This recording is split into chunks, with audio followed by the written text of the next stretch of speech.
Hi, my name is Greg Siebold.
Hi, my name is Greg Siebold.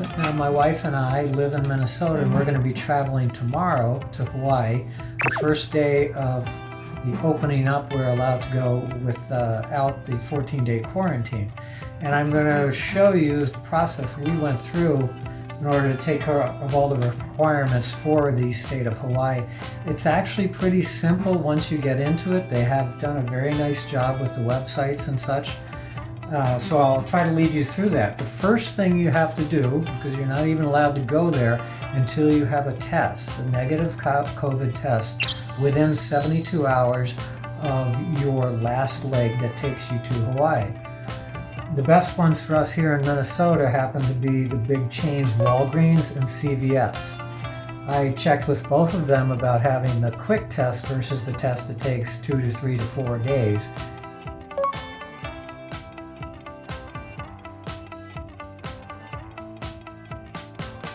And Walgreens is the only one that had the 24-hour guaranteed return test. So I went to the Walgreens website, which you can see right here.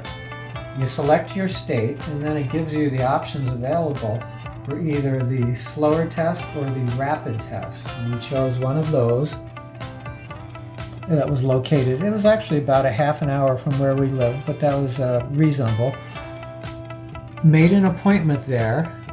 And the way it works in the state of Minnesota, at least with Walgreens, is we could only make an appointment 2 days in advance. So I made the appointment 2 days ago to time it for our trip to make sure that we would have the results within that 72 hours of Hawaii.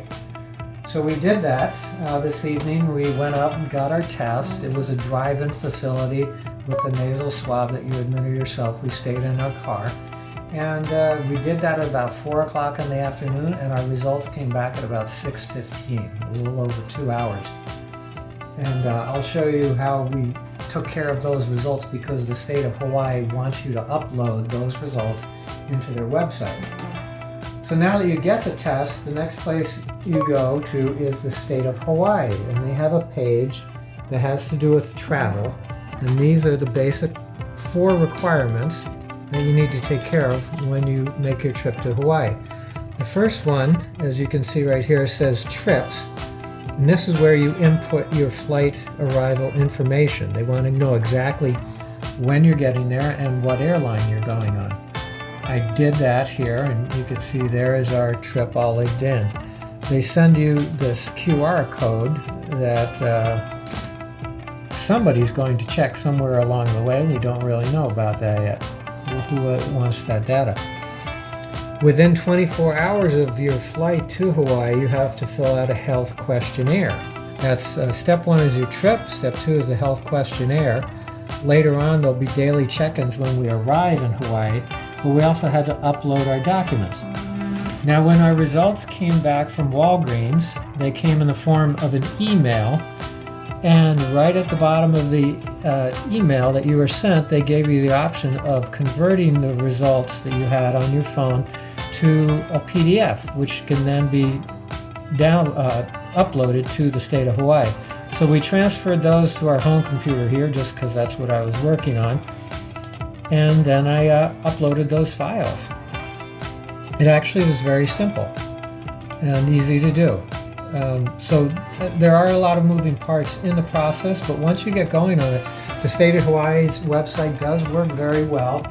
The process with Walgreens at least worked very well too. The way we got our results, how quickly they came, was fantastic.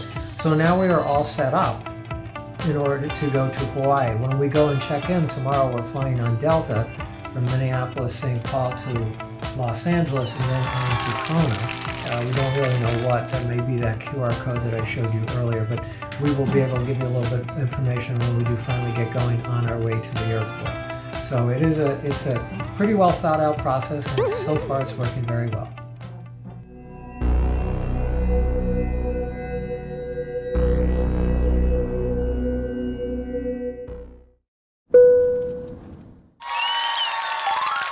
Well, we've arrived in Hawaii.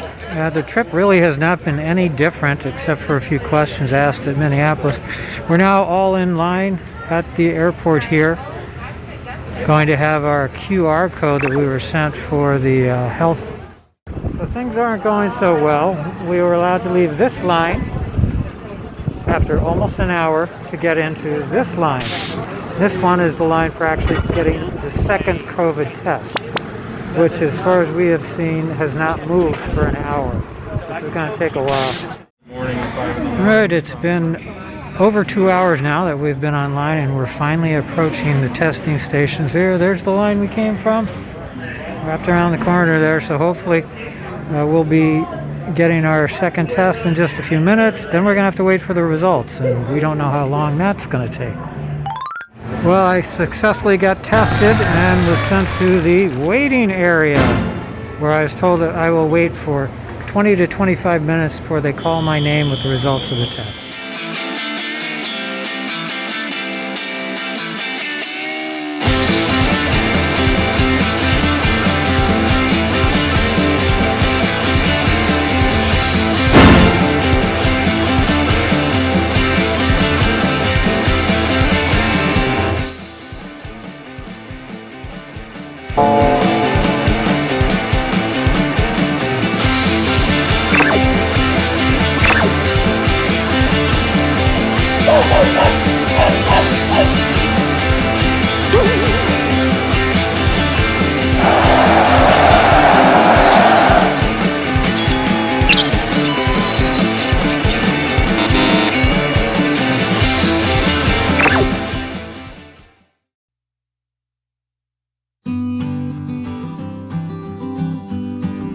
Taste your finger?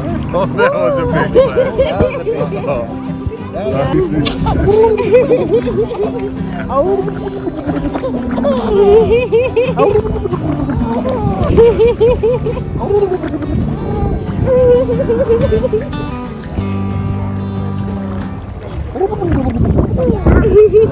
one.